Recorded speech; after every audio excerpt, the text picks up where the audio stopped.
मैं दुल्हन बनी अपने शौहर का बेसब्री से इंतज़ार कर रही थी कि अचानक दरवाज़ा खुला तो सामने शौहर के 3-4 दोस्त शराब पीकर अंदर आ गए। मेरा शौहर भी नशे में था और मुझे भी शराब पिलाकर सब मेरे साथ सुहाग रात।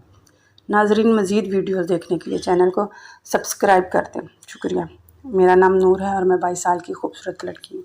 ये इन दिनों की बात है जब मैं कॉलेज में पढ़ा करती थी। वो मेरी ज़िंदगी का सबसे मनहूस दिन था जब मुझे शानी से मोहब्बत हुई थी। मैं कॉलेज से घर वापस आ रही थी जब मैं एक गाड़ी के नीचे आने वाली थी। ठीक वक्त पर शानी ने मुझे खींचकर अपने साथ लगा लिया। मैं उसे देखती रह गई। मैं उसकी आंखों में देखने लगी और मुझे उससे मोहब्बत होने लगी। तुम ठीक हो ना नूर?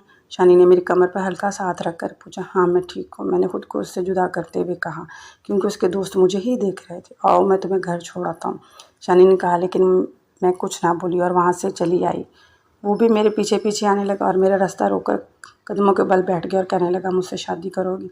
मैं चौंक कर उसकी जानब देखने लगी और बोली, हमें मिले 3 मिनट नहीं हुए और तुम मुझे शादी करने का कह रहे हो? हाँ, मैं तुम्हें बहुत सालों से देख रहा हूँ, आज मौका मिला है तो शादी के लिए कह दिया। रात को तुम्हारे घर रिश्ता भेज दूँगा, हाँ कर देना, तुम अपनी रानी बना कर रखूँगा, शानी ने कहा और मेरी इजाज़त के बिना ही मुझे अंगूठी भी पहना दी। मैं चौंक पड़ी। उसकी मोहब्बत देखकर वो मुझे पहली नज़र में अच्छा लगा था, इसलिए मैं शर्माते हुए वहाँ से चली गई। वो फिर रात होने का इंतज़ार करने लगी।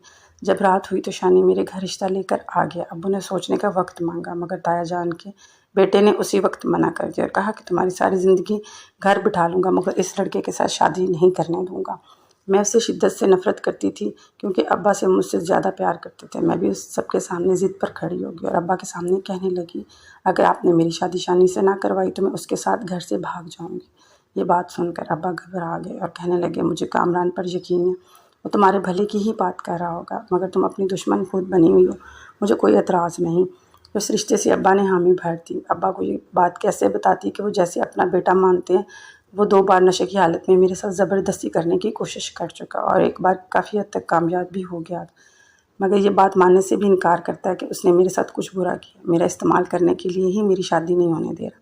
बहरहाल अब्बा ने मेरा रिश्ता पक्का कर दिया और 1 हफ़्ते बाद मेरी शादी होगी। मैं बहुत ज़्यादा खुश थी कि मेरा ब्याह मेरे पसंद के लड़के से होने वाला है। निकाह से पहले कामरान फिर मेरे पास आया और कहने लगा कि इस रिश्ते से मना कर दो। नूर, शानी मुझसे भी ज़्यादा बुरा लड़का है। मैं अपनी गलती मानता हूँ कि मैंने तुम्हारे साथ नशे की हालत में गलत किया था, मगर शानी में तुम्हारे साथ इससे भी बुरा करेगा।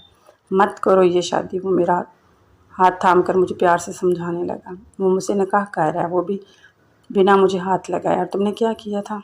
मेरे साथ सिर्फ ज़बरदस्ती करके छोड़ दिया और इस बात को माना भी नहीं, सिर्फ इसलिए कि मुझसे शादी ना करनी पड़े।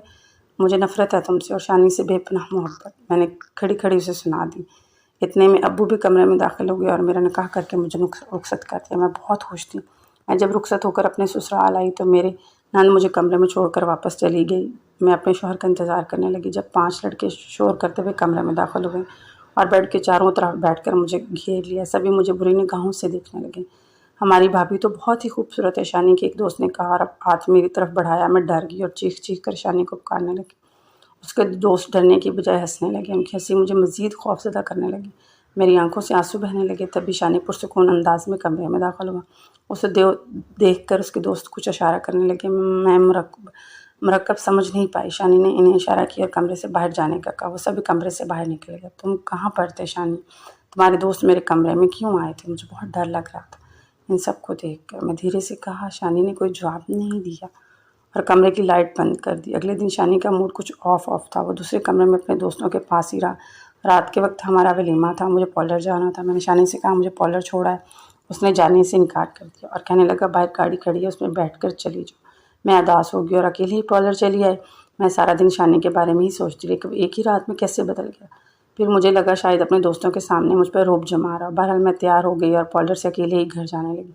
तभी कामरान ने मेरा रास्ता रोक लिया और कहने लगा, सब ठीक है ना? शानी ने कुछ गलत तो नहीं किया तुम्हारे साथ? कामरान के इस सवाल ने मुझे परेशान कर दिया।